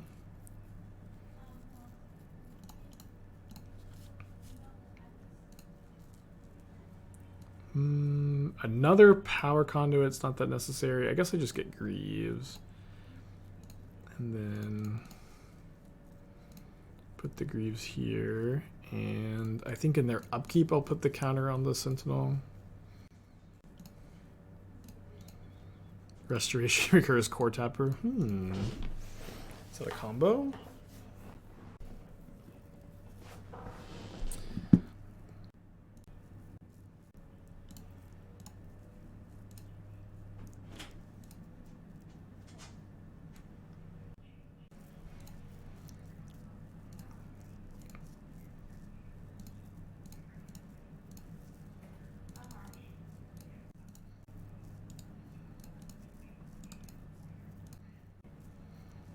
Springleaf for Jegantha. Blood Moon lets me Jegantha.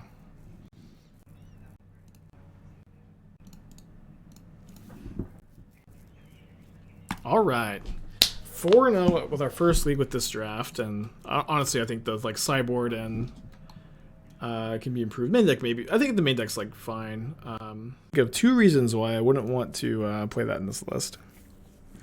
Okay, let's keep this. Pretty good hand. I'm either putting back a land or dispatch. On the draw, I'll put back the dispatch.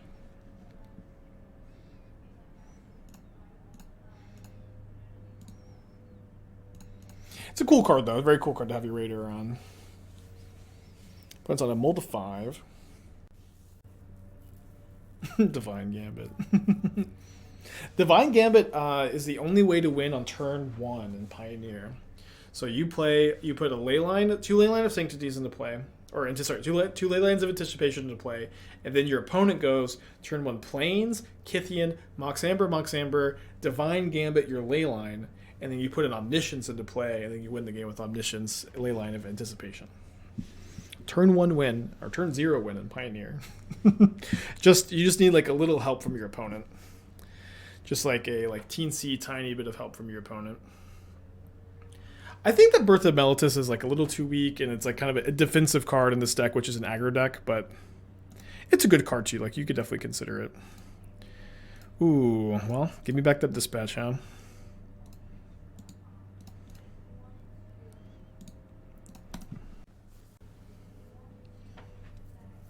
Do you ever miss Geist of St. Draft? I mean, I guess, I don't know. I don't tend to miss cards. I just like to move on, usually. Notably, we don't currently have the Seal of Cleansings in the deck. They grab a Kaldra. Alright, dispatch, coming back.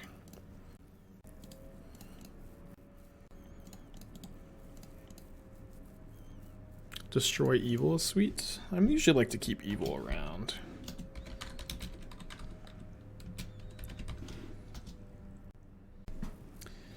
I mean, I'd probably play the 1 mana destroy enchantment, gain 4 life, or put a counter on something. I'm usually pro evil though.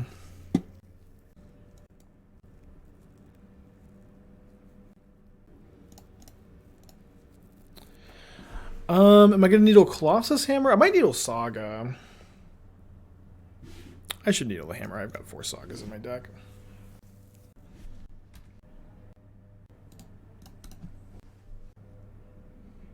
Could also been fine maybe to play Restoration this turn. I think I probably don't want to take another 5. Kami of Ancient Law. Yeah, but Seal of Cleansing hits artifacts. I think that's got to be more relevant, right? Put to grab his Reality Chip.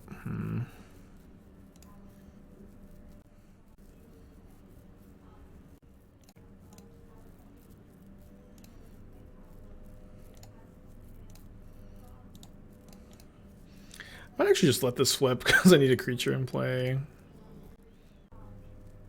Because he feels awkward, the Power Conduit. I like Cathar Commander, similar to Seal. Yeah, I like the Seal costs no mana to activate, though. Seal of Cleansing, like, to preemptively play out against Leyline Binding decks seems solid. Why not play a couple of red-white pathways? I mean, I would play, like, Fetch Land Sacred Foundry instead of red-white pathways. But yeah, you could do that. You could do that.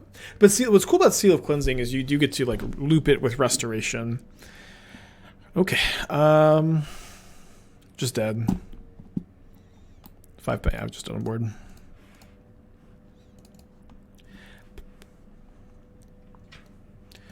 Okay, so we get to bring in our Manriki-Gusari, and then our main deck is like largely, you know, kind of pre-boarded. I'm gonna cut the Relic and bring in maybe Second Needle, likely cut fourth Power Conduit. We have 4 Dispatch, 4 Portable Hole. No Seal of Cleansing is in the board yet, unfortunately. I think this is gonna be fine. What's the win con? Yes, despite no copies of Celestial Colonnade, we're able to win the game with Urza Saga, Stoneforge Mystic, Ingenious Smith, Restoration, Nettlecyst. Detect for Chaos. Lucy, come get in your chair. Come here.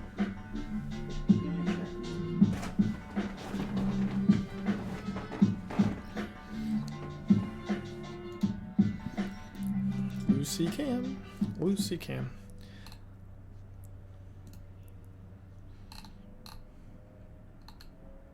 Oh, so this is just my list. You can do a deck tech. There's the deck tech at the beginning of the stream. I don't know exactly what you want from me, Professor, or what I would change, but this is how I would update the list. I want to cut the Aven Mindcensors for seals, cut the relics for Soul Guide lanterns. I don't know why I forgot you could just like loop the lantern with restoration. Or yeah, or is it just like reference to deck tech during the 5-0 match? It's an old meme, classic meme. Yeah, you could maybe play a Mindcensor too. I don't know. It's a flyer. You can play one Mindcensor. Oh, too late. Probably not. Don't want one on the draw, but on the play one's probably fine. Okay, let's keep this. No, I had Hearst in the main deck in some of my drafts. I think you could. So one thing is, I think you might want to play only 3 copies of Power Conduit. So I had the 4th Hearst over the 4th Power Conduit for a bit. But I think Power Conduit is just like such a big part of your deck's game plan. I'm like happy also to play 4. You could play Sarah Paragon. I think that card's probably not playable, but there's some cards you could play in the flex spot. It might be worth testing Sarah Paragon. But you get to play fetch lands too. It's just like a whole thing. Okay, let's get Manriki-Gusari.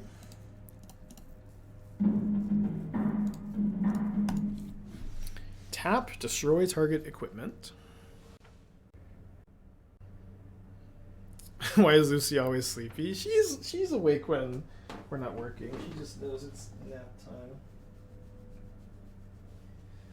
But she is just the sweetest dog in the whole freaking world.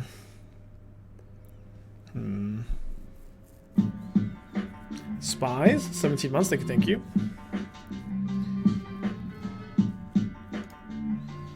All right. Sick draw.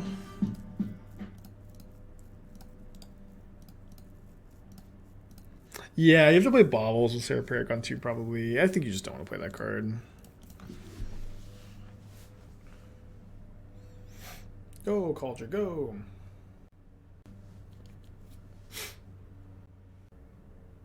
It's like Prismatic Ending. March on the token. And paying. Okay. It's pretty good here. And playing Giver is also pretty good.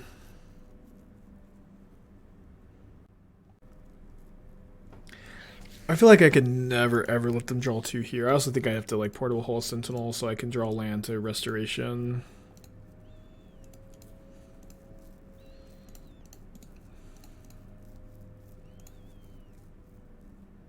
Yeah, Dawnbreaker Cleric's okay, but the problem is this isn't artifacts. I think you just want to play Seal of Cleansing.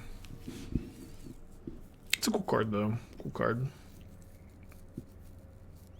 Sarah Paragon plus Welding Jar? I don't know. I think Sarah Paragon sucks. I just don't think it's a card you want to play. Weird that they're not making a Saga token this turn. They get a Needle Manriki. Sundering Growth. I mean, so it only copies Saga tokens, right? It's also double white, so like a lot of times you want to bring it in against Blood Moon.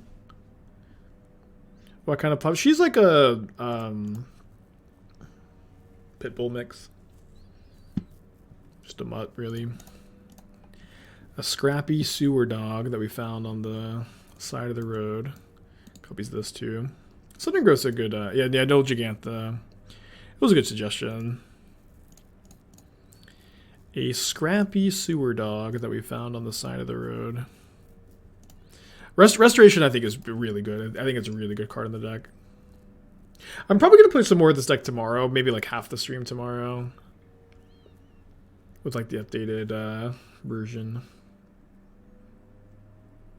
Binding Splash. Destroy up to one target artifact, enchantment, or tapped creature. Then, if you control an artifact and an enchantment, make a 2/2 Samurai token with Vigilance. I do a Cavern for Artificers. I feel like that doesn't cast Portable Hole or Dispatch. You could play one, but I mean it's also like you have like all these other colorless lands. You could play one. That'd be fun.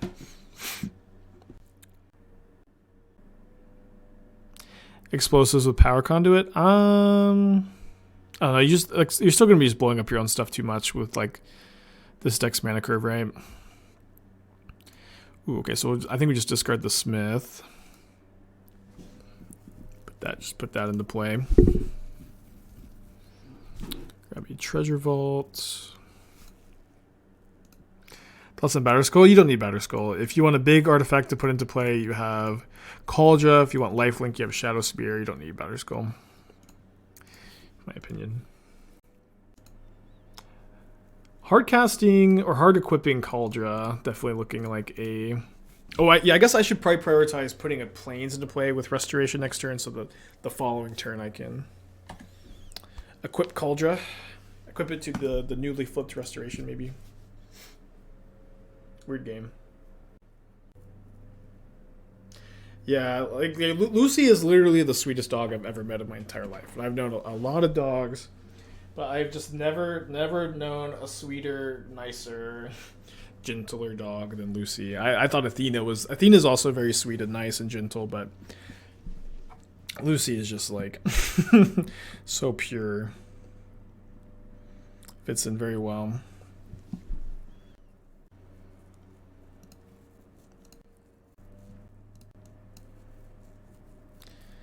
Okay, don't have anything to do this turn, I guess. Can put in the Manriki, can activate Treasure Vault.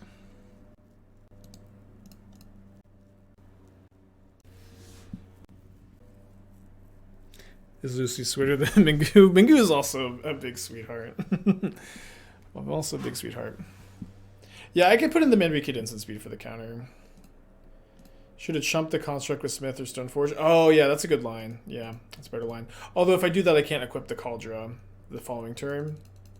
But yeah, but maybe getting like Nettlecyst in play is just better.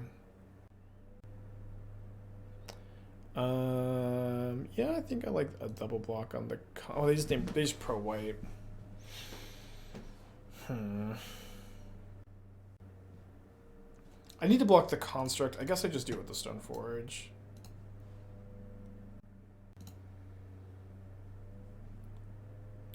Is Karn Silex too slow? I mean, yeah, I think so.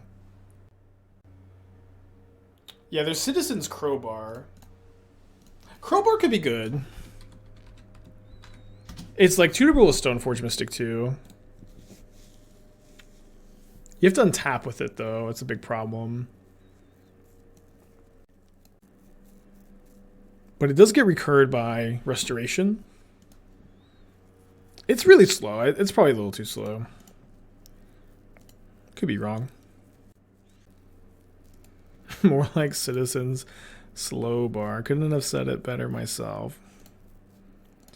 Okay, so we get to go Sentinel, grow the Smith, equip the Kaldra on the Summoning Sick Architect.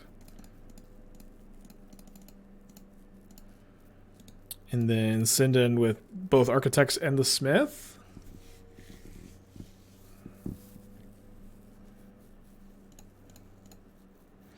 And their Giver is a big problem, but Crowbar seems perfect. Can re-equip or put Greaves. Yeah, perfect is like, an exaggeration, but like the first copy over a Seal or Moonlight is probably fine.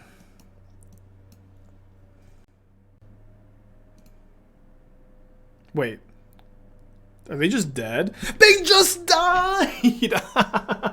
Wait, hold on. Were they dead no matter what? I guess they had the jump block, huh? With the giver. Cool. Crowbar isn't reusable like Manriki? Yeah. Like, I think you just want to keep Manriki still. Yeah, they forgot to trample. I thought that they were alive too, I guess. Alright. One more game. All the marbles.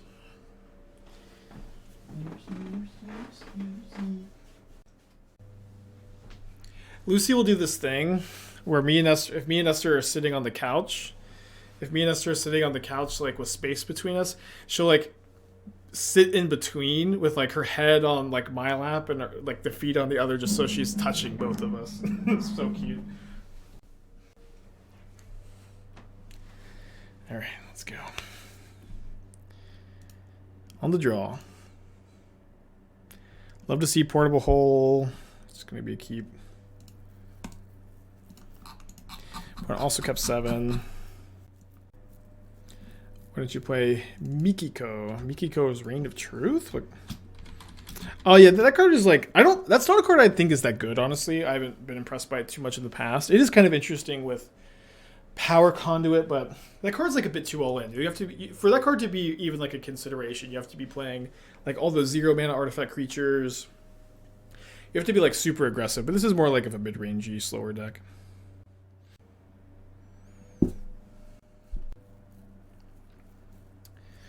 gonna make a name with that.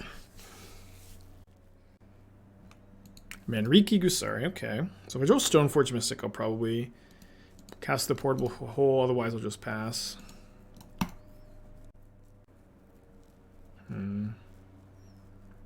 Pretty tough to try to Portable Hole the Mystic this turn, where if they get rid of the Portable Hole, it's really bad. And they have that Saga, but I think I kind of have to use my mana, and they could also have Kaldra. Kind of need to get artifacts in play for Metalcraft also. Shouldn't die this turn. Hushbringer. I mean, we both play. Oh no! If I play Sentinel, I can't get. I need to play Treasure Vault. Okay. We both play the same number of Stoneforge. I guess it stops Ingenious Smith too. Sure, this is fine. If they fire up Inkmoth Nexus, I can dispatch. Oh no, I have to dispatch. But just to tap. Just to tap. Yeah. All right. Fun hard chat. I think the Seal of Cleansings will improve the sideboard a lot. Obviously, you know, things to lose for the 5-0, but let's seem pretty sick. Let's seem pretty sick. This seemed pretty sick. I think I will be starting tomorrow off with this list with the updates. These leagues have been going real long. Don't have time for another. I think I might play 3 Cleansing, 1 Crowbar, or 3 Moonlight, 1 Crowbar. I might still play 4 Moonlight. Not sure. Moonlight's really good. It's just so versatile.